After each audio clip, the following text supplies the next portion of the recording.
जन्म को हम ऐसे गंवाएं तो इस जन्म का कोई अर्थ नहीं है, क्योंकि ये कलयुग जो है कैसा है, काल व्याल मुख ग्रास त्रास निर्णास हेतवे। ये जो है अजगर की तरह है कलयुग, जो हर किसी को ग्रसित करना चाहता है। इसलिए कलयुग रूपी इस जो अजगर है, इससे हमें सावधान रहना चाहिए। ये जीव को बुराई की ओर, दूसरे की निंदा की ओर, अहंकार की ओर, इन सारी चीजों में ये जीव को ले जाता है। हमें इससे सावधान रहना है। कभी भी कोई जीवन में अभिमान नहीं होना चाहिए, चाहे हम कितने बड़े हों, चाहे कितना धन हो, वैभव हो, हमेशा जीवन में सरल रहना चाहिए। हमेशा सदकर्मी होना चाहिए। सदकर्मी में क्या आता है, अपने कर्म को बहुत अच्छे से करना। जो भी कार्य आप करते हैं उसको बहुत अच्छे से करना, पूरी कोशिश करना कि उसे हम बड़ी सच्चाई और ईमानदारी से करें।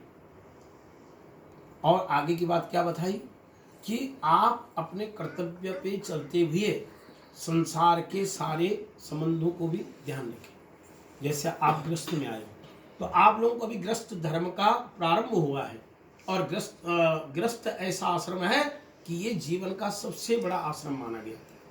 हमारे यहाँ चार आश्रम होते हैं, उसमें सबसे श्रेष्ठ होता है ग्रस्त आश्रम। सिर्फ जी रहे हैं, खा रहे हैं, सो रहे हैं, तो वो तो एक ग्रस्त है, सिर्फ जी रहे हैं, एक ग्रस्ती है। लेकिन जो संसार के कार्यों को भी कर रहा है, अपने कर्तव्य को भी पूरा कर रहा है, गृहस्थ की सारी जिम्मेदारियों को निभा रहा है, और मोक्ष के लिए भी जो कार्य कर रहा है, यानी वो सदगृहस्थी है। और उस गृहस्थ का नाम क्या होता है, गृहस्थ आश्रम। आश्रम शब्द कहाँ जुड़ता है, जहाँ संस्कार है, जहाँ पे सदकर्म होते हैं। तो अब गृहस्थ आश्रम में आप प्रवेश हुए हो, तो अब आपको सारी चीजें, उस दिन आपको बताया था ना साधु वचन में, कि सारी चीजें काउंटिंग हो जाती हैं। आज तक सब छूट होती है, लेकिन इसके बाद का जितना भी कर्म होते हैं वो सब शुरू हो जाता है। क्योंकि एक गृहस्थ आश्रम में जाना मतलब एक बहुत बड़े आश्रम में आप प्रवेश करते हैं।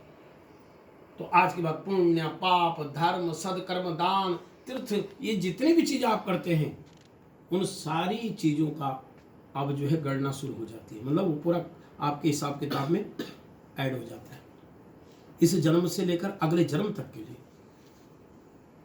तो नारद जी ने देखा कि सब लोग जो है अनेक अनेक प्रपंचों में डूबे और भगवत चिंतन नहीं है। चाहे आप 5 मिनट करो, लेकिन भगवान का चिंतन जरूर करना चाहिए, क्योंकि भगवान ने हमें शरीर दिया, धन दिया, अच्छे माता पिता दिए, और फिर भी हम न समझ पाए अपने को, तो उस जन्म का कोई अर्थ नहीं।